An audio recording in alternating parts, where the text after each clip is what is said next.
और रामचरितमानस की महिमा कहा जाता है। रामचरितमानस है क्या, क्यों बार बार पढ़ते हो, क्यों बार बार इसको गाते हो, क्यों बार बार इसको सुनने को कहते हो, क्यों बार बार इसका पाठ होता है।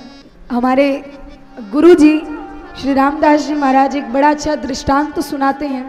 कहते हैं कि एक बार एक स्टेशन पे एक पति पत्नी का जोड़ा बैठा हुआ था और उसी स्टेशन पे एक महात्मा जी अपनी रामचरितमानस खोल के बैठे थे, पाठ कर रहे थे।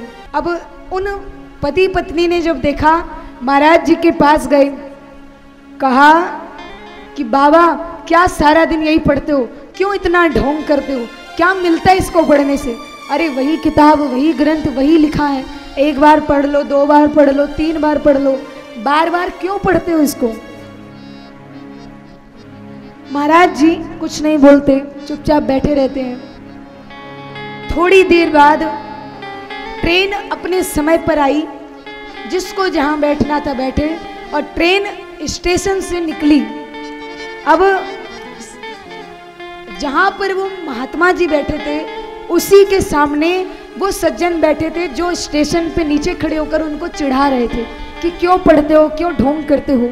पर स्टेशन पर तो बड़े खुश थे, पर जब ट्रेन में बैठे देखा एकदम मुंह उदास, लटके हुए, रोने जैसी शक्ल।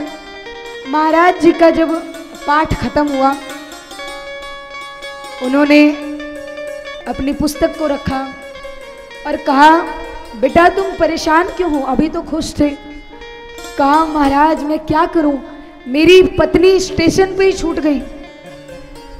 तो वो महात्मा जी उतनी देर तो कुछ नहीं बोले, पर अब जब महात्मा जी ने सुना कि मेरी पत्नी स्टेशन पे ही छूट गई, तो महात्मा जी मुस्कुराए और कहा कि तुमने मुझसे पूछा था कि इस रामचरितमानस को पढ़ने से क्या मिलता है, क्या होता है, तो मैं तुम्हें बताता हूं कि इस रामचरितमानस को पढ़ने से धार्मिक ज्ञान तो छोड़ो, जिस समाज में हम सुबह शाम रहते हैं, जीते हैं, जिन लोगों के बीच में रह रहे हैं, उनसे कैसा व्यवहार, कब किससे क्या बोलना है, कब किसके साथ कैसा आचरण, कैसा व्यवहार रखना है, यहाँ तक का भी ज्ञान होता है।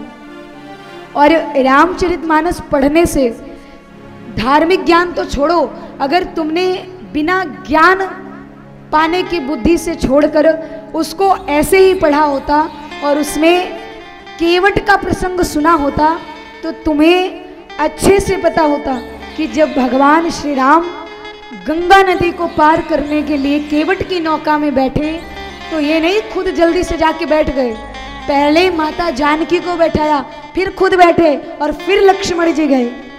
उससे कहते हैं कि अगर तुमने रामचरितमानस पढ़ी होती, तुम्हें उसका ज्ञान होता, तो तुम्हें धार्मिक तो छोड़ो, समाज में कैसे रहना है वो भी पता होता, और तुम खुद नहीं पहले अपनी पत्नी को ट्रेन में चढ़ाते।